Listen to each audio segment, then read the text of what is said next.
Hey everyone, thank you so much for joining me for another episode of Sociastrology. Today I wanted us to dive into the transits that we're having on July 11th. We have some really beautiful ones taking place today.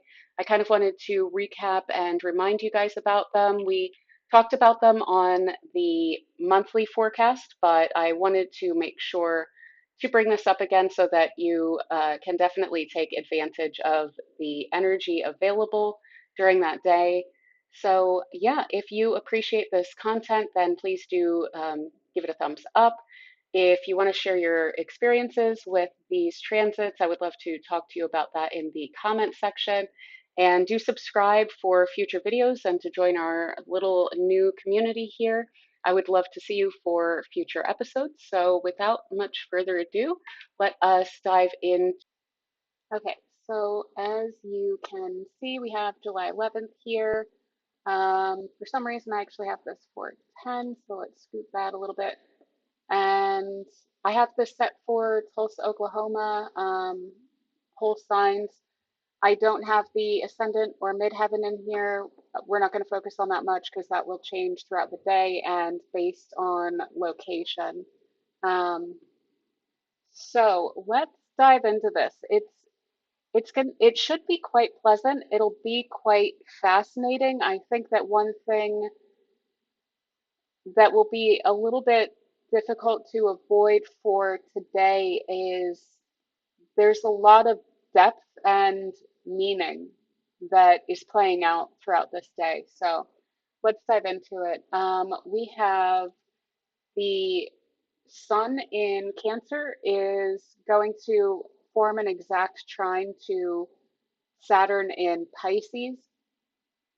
This is quite interesting. As I mentioned in the monthly forecast, this isn't quite a straightforward Sun trine Saturn because of their positions, because it's a Cancer Pisces dynamic here.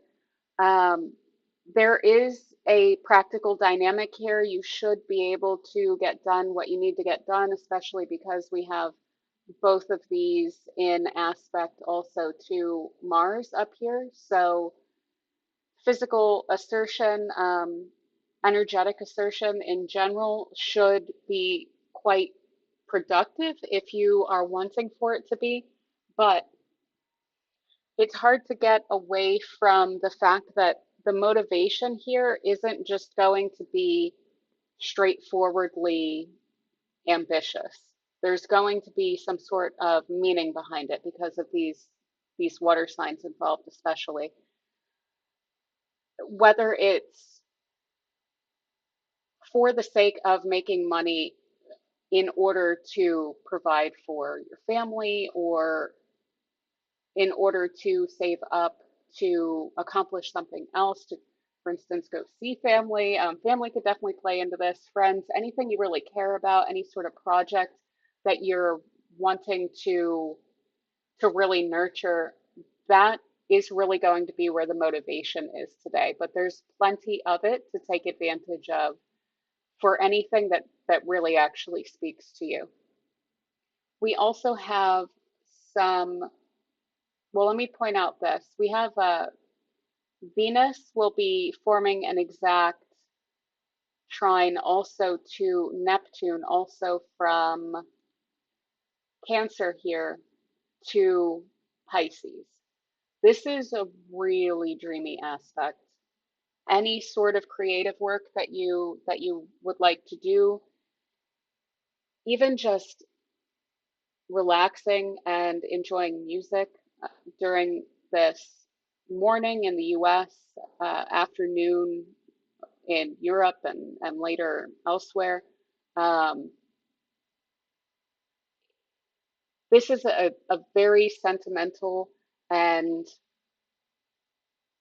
aesthetically and emotionally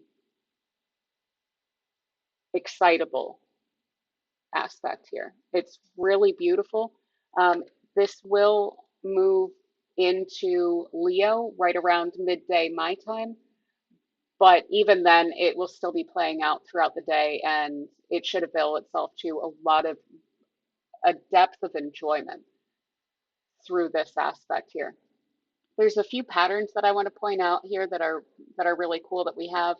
We have, of course, this grand trine, which one aspect of it is a little bit out of sign. So this is, of course, over in Aquarius, but we have late Earth, late Earth with the moon, which will be kind of transiting through this part of Virgo during this part of the day. It will change sign definitely later in the day. Yeah, almost midnight my time. Let's pop back here real quick. And so this is taking some of the edge off of, or it's providing some outlet for the upcoming Mars conjunct Uranus energy that we have here. Now, when it comes to, again, people who, as I've mentioned in the past few days, this is going to primarily negatively affect people who are already somewhat irrational. And people who are in that position, it, this outlet could simply mean that it's providing some sort of excuse for irrational behavior. I'm not saying that this is going to go away, but if you're generally surrounded by rational energies, then any sort of impulse here that's represented by Mars conjunct to Uranus, which should be perfecting on the 15th in several days from this date, that should be easy to express either verbally or through your relationships, through discussing things, through activities that you can engage in. There's a strong social dynamic occurring throughout really this whole week. And I wouldn't say maybe as much going into next week, but this whole past week before the 11th it's very social what's leading up to this. It's very harmonious, it's very cooperative, to the point that even the opposition here between Venus and Pluto, it's going to be a rather severe case where that would actually manifest itself as something that needs to be dealt with post haste, essentially.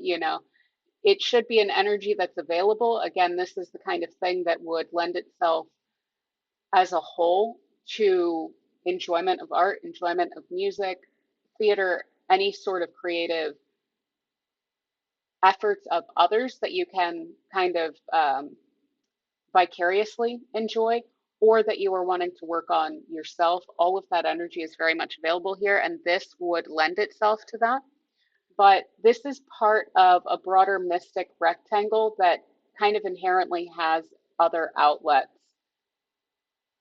to expression. So it doesn't have to express itself through an opposition energy.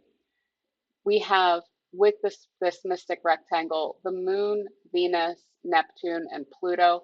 This is why I'm saying it's going to be really difficult to avoid depth during this day. That's really the key word for this day. There's a mystical, creative, dreamy, kind of otherworldly energy here that's shared between all of these.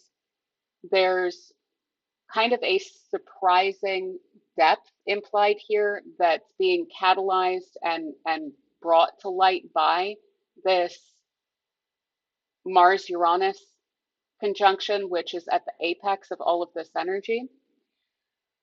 We do, of course, again have this Sun Saturn, which wants to see itself in material, tangible form. Like, it wants to see real results. But if it doesn't see that, this is a very forgiving aspect as well. That's simply going to be an element behind the motivation there. It wants to see something comfortable and sentimental and cooperative lining up, and it will go to some effort, especially with Mars here, to achieve that. And again, I'm not even worried about these oppositions here. There's so many more ways for all of these energies to express themselves that they're essentially just availing themselves in this situation to kind of interact with the energy in a more dynamic way and not just this. When you have just trines and sextiles, things can flow so easily that there's almost a mindless energy to it where you can't actually necessarily get things done.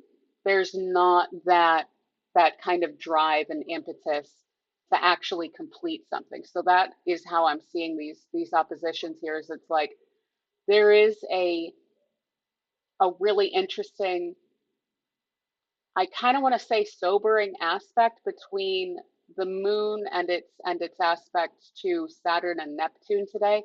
But even that, it's the grasp of this is so, it's a very light grasp that it won't be imposing. Let me put it that way. It's simply going to be an energy that's availing itself. Again, we can have the worst of this that I could see would be any sort of irrational behavior that's finding all kinds of outlets, that just being for those people basically. There could be a bit of a power dynamic that would present itself within the context of a relationship, but like I say, because there's so many outlets here, there's a lot of ways to address this that will essentially work out very harmoniously. Let me see if there's anything else that I'm kind of seeing for this day. I would really recommend letting whatever comes up play out during this day. There's a lot of really benefic energy here. It's this day is going to provide perspectives that often aren't available. There's not often this level of connectedness between these really in-depth planets where the understanding and the perspective that's available today, it's not mercurial. Mercury is hardly involved in anything today.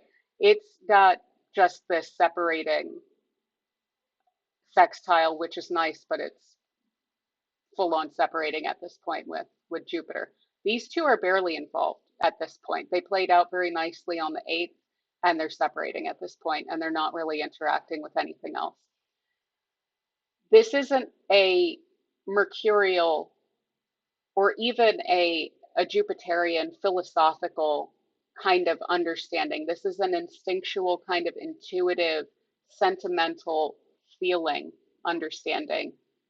So that's really, it's available today, and it's definitely something that should be grasped onto because these energies don't often come up in such an available way, where you do also have these, like one of the more pleasant of the hard aspects in opposition, where there's still something in common. There's still the same mode and gender, for lack of a better term, between the oppositions, you know. So they understand each other. It's just that they're looking at things from a slightly different perspective. So one thing is, for this is going to play out most strongly if you have placements certainly here, because this is a completion of a major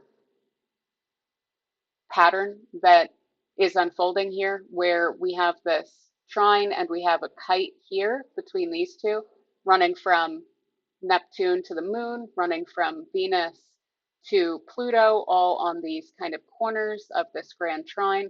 If you were to complete the picture, you would have a planet opposite to Mars Uranus here, and that would create a third kite. It would be a huge kind of, this is like a Star of David, is one of the terms for it. It's like a six-pointed star aspect pattern that's really cool. So if you have anything in early Sagittarius or late Scorpio, that's going to be hit up by this. You should definitely be, any sort of creative impulses that you get, I would be recording it in some way, putting something down on paper, write down your ideas during this time. because there's a lot of creative genius available here, especially if you have something in this area of the chart. Now, it also plays out to a lesser extent than specifically this little area here of late Scorpio, early Sag. Any late feminine sign degrees, early masculine degrees are getting hit up by this because of how complete this pattern is. So notice we have all of the planets that are involved here. We have extremely early Aquarius, extremely early Leo. These are our masculine energies here that are at play. And then we have late degree Pisces, Taurus, Virgo involved here. So any of these kind of late degrees of the feminine signs into the early degrees of the masculine signs are going to be at some of these apex points. And you of course see that here also with Scorpio. Scorpio Sag would play into that. That would count for that. But this one is a special area. So yeah, that is what we have for the 11th. It should be quite pleasant. And yeah, again, if you appreciate this content, do please feel free to stick around and join our little community by hitting the subscribe button. I hope to see you very soon. I hope that you enjoy this day. And yeah, I will see you in a future episode.